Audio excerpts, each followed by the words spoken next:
Hello, my name is Jessica. I, with Valerie and Christian, worked on this website prototype for a wedding website maker. So our goal was specifically to create more custom and unique websites for modern day couples that are more tech savvy than the past generation of couples. Um, Speaking from personal experience, because I am getting married, so I found that things on the market were very rigid, and kind of not as expansive and custom as it could be. So with that in mind, we decided to use that as our concept for our prototype site.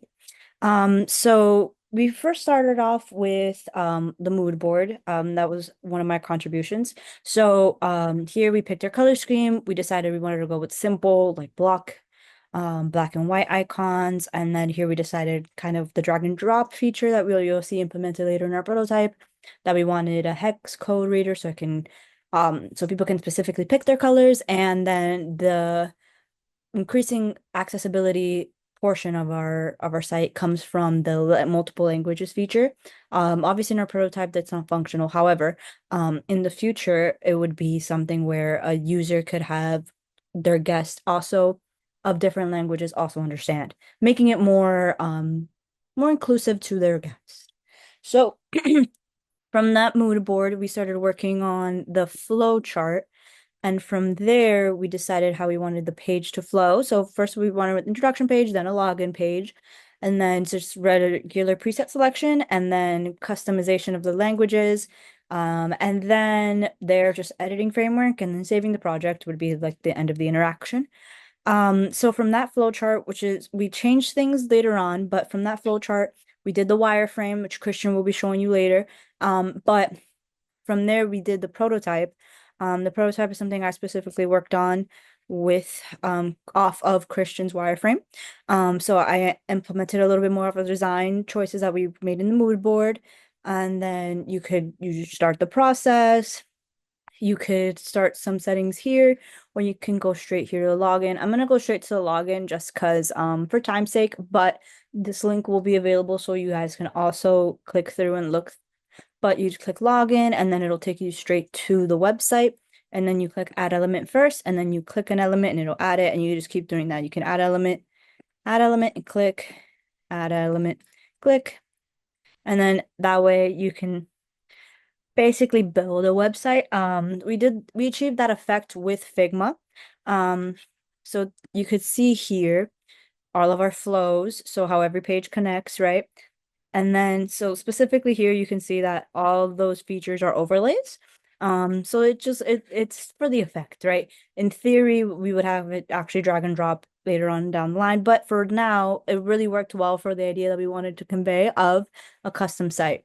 And so these flows are really, I'm personally really proud of them. But so from there, after that, you could go to the design page, and there these are all the same overlays over there transferred over here. And there's a little picker, hex code picker.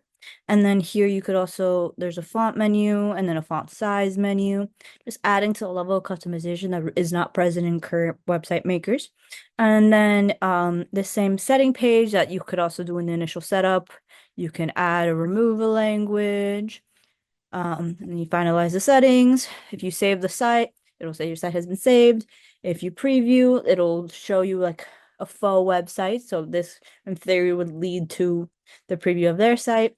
And then if they publish, meaning they want their website to be live and accessible to their guests, that's where they would do that. And then, so after all of that, they could basically either keep editing or just go back to the homepage. And you can go to the homepage from every page. So, yeah, so that was my main contributions to the project. I'm gonna go ahead and pass it off to Christian now. Hi there, I'm Christian Correa, and with my team, I helped set up the project structure for the showcase website that we are currently seeing here. Using Next.js, we've created multiple sections for each team member where they can share their designs for Blissful Pages.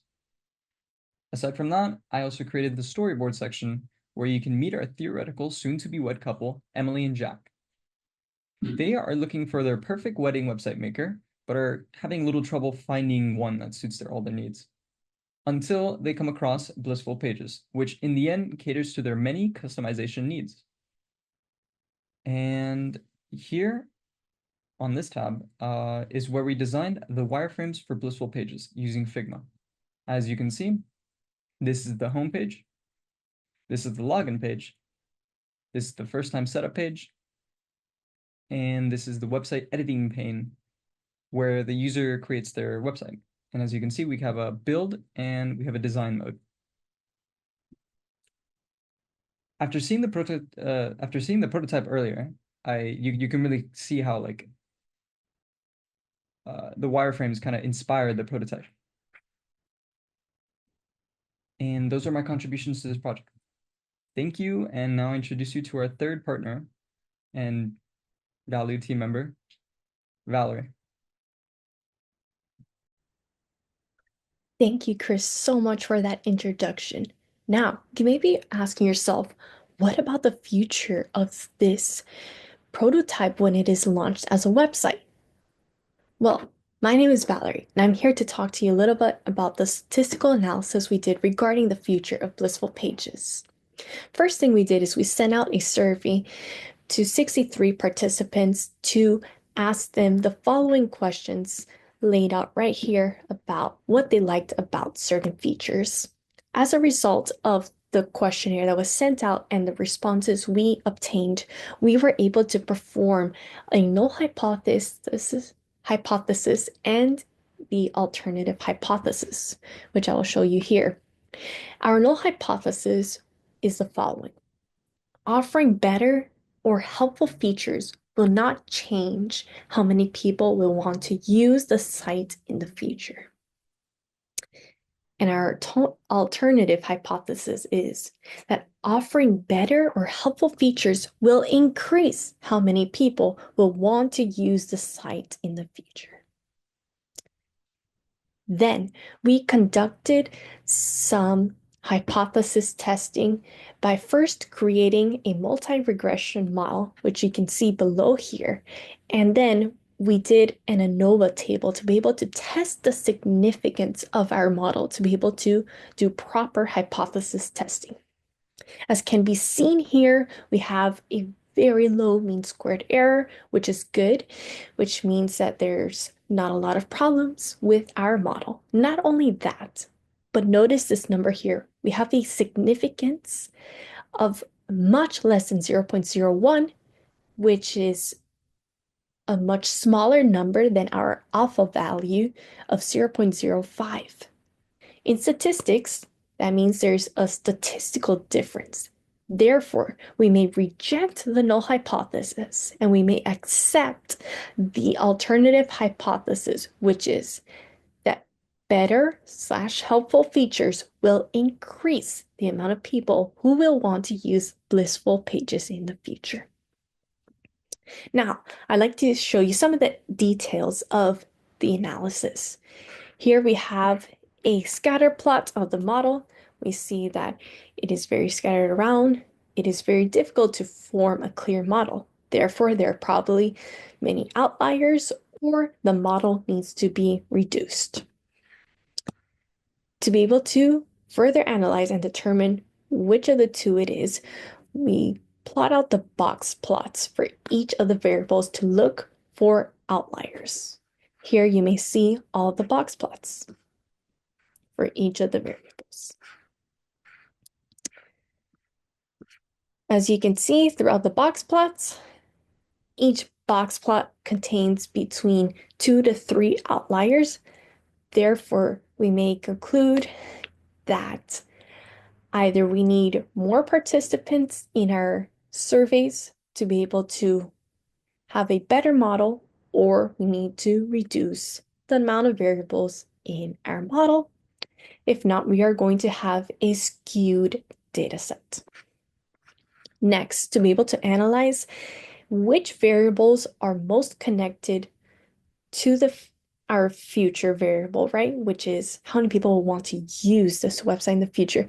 Created a matrix plot to be able to analyze which variables have the strongest linear relationship with our dependent variable, which is future. And as a result, we were able to conclude that the variables interactive, helpful, and enjoyed were the ones with the strongest relationship to how many people would like to use this site in the future. Not only that, to further analyze and look into the details of this relationships, we looked at the correlation. You can see there are several variables that are correlated not only to the future values, but also they're correlated to themselves, as may be seen here. And once again, we can see that helpful, interactive, and enjoyed are part of the data set of important variables that are very closely related to the future. I'd like to go quickly over the coefficient analysis. As can be seen, there's multicollinearity, meaning we need to reduce our variables. Lastly, residuals analysis shows a little bit of the skewed data as we had predicted earlier based on the scatter plot, and hence some reduction should be done. To end, I'd like to conclude that Blissful Pages has a bright future regarding the three important variables we were able to see with interaction, helpful, and enjoyable. Therefore, with further analysis into these questions regarding these variables, we can better determine the future of Blissful Pages, and it seems that more people would like to use it. A big thank you to my team of Jessica and Christian for working very hard on this project, and I'm glad to be able to contribute. Thank you.